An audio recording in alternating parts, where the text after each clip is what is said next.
अगर मैं आपसे पूछूं कि म्यूचुअल फंड्स में पैसा लगाना है तो सबसे पहले आप क्या देखोगे? सबसे ज्यादा रिटर्न देने वाला फंड, या फिर 5 स्टार रेटिंग, या फिर किसी दोस्त की सलाह? अगर आपका जवाब इनमें से कोई भी नहीं है तो हो सकता है कि आप शुरुआत में ही सबसे बड़ी गलती कर रहे हो, क्योंकि म्यूचुअल फंड चुनने का पहला नियम है पहले अपना गोल तय करें, उसके बाद फंड्स चुनें। और यही बात आज हम आसान भाषा में समझेंगे कि अगर आपका टारगेट 1 साल, 3 साल या 5 साल का है तो किस तरह का म्यूचुअल फंड आपके लिए सही साबित हो सकता है। तो सबसे पहले एक बात समझ लीजिए, भारत में हजारों म्यूचुअल फंड स्कीम्स चल रही हैं, लेकिन इसका मतलब ये बिल्कुल नहीं है कि हर फंड हर इंसान के लिए सही हो सकता है।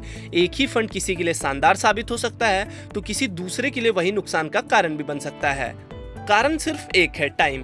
यानी आपको पैसा कब चाहिए, यही निवेश का सबसे बड़ा फैसला तय करता है। मान लीजिए पहला गोल सिर्फ आपका 1 साल का है, जैसे आपको नई बाइक की खरीदारी करनी है, या शादी का खर्च उठाना है, या फिर विदेश घूमने जाना है, या फिर कोई इमरजेंसी फंड तैयार करना है। ऐसे में कई लोग सोचते हैं कि चलो इक्विटी म्यूचुअल फंड्स में पैसा लगा देते हैं, शायद 1 साल में 20-25% रिटर्न मिल जाए। और यही सबसे बड़ी गलती होती है, क्योंकि शेयर बाजार कभी भी ऊपर नीचे जा सकता है। अगर ठीक उसी समय मार्केट गिर गया जब आपको पैसे की जरूरत पड़ी तो आपको नुकसान में पैसा निकालना पड़ सकता है। इसीलिए छोटे समय के लक्ष्य के लिए सुरक्षा ज्यादा जरूरी होती है, ज्यादा रिटर्न नहीं। ऐसे मामलों में आमतौर पर liquid funds, ultra short duration funds या दूसरे कम जोखिम वाले डेबिट म्यूचुअल फंड्स बेहतर विकल्प माने जाते हैं।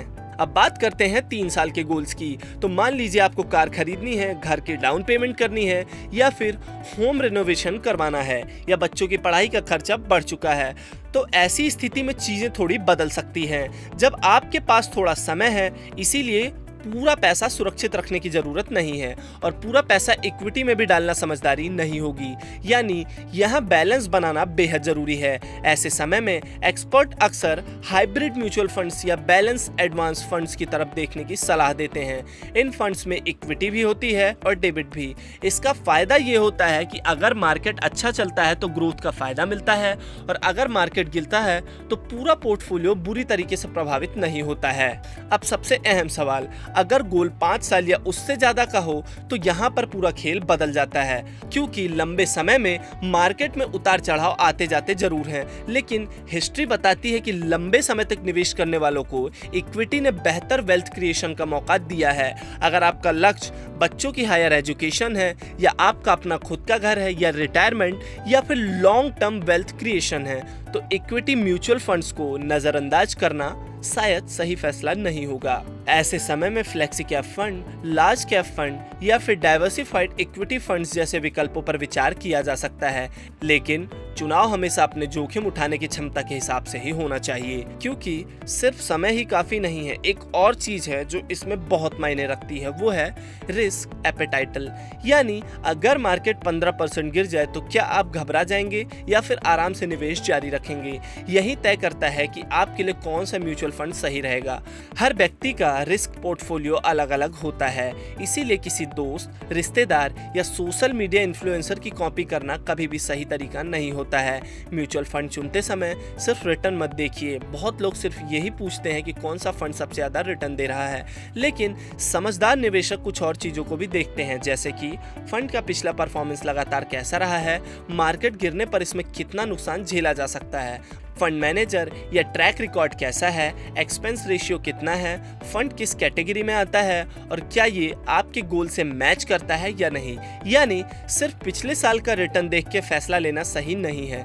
लगातार प्रदर्शन और आपके लक्ष्य से मेल खाना ज्यादा महत्वपूर्ण है। और एक बड़ी गलती कई लोग करते हैं, 8 से 10 म्यूचुअल फंड्स खरीद लेते हैं। उन्हें लगता है जहां फंड्स का मतलब ज्यादा कमाई है, लेकिन ऐसा बिल्कुल नहीं है। अगर सही प्लानिंग हो तो कम फंड से भी अच्छा पोर्टफोलियो बनाया जा सकता है। असल ताकत फंड्स की संख्या में नहीं, बल्कि सही एसेट और डिसिप्लिन में होता है। अब सवाल है एसआईपी या लमसम, किस में इन्वेस्ट करें? तो अगर मार्केट की दिशा समझ नहीं आ रही है तो एसआईपी एक अच्छा तरीका माना जा सकता है। इससे हर महीने थोड़ा थोड़ा निवेश होता रहेगा और मार्केट के ऊपर नीचे होने का असर औसतन कम रहेगा। वहीं अगर आपके पास एक साथ ही बड़ी रकम है तो उसे निवेश करने से पहले अपनी समय सीमा, जोखिम और एसेट एलोकेशन पर विचार जरूर करना चाहिए। आखिरी में सबसे जरूरी बात, म्यूचुअल फंड कोई जादू नहीं है और ना ही यह रातों रात आपको अमीर बनाने का कोई तरीका है।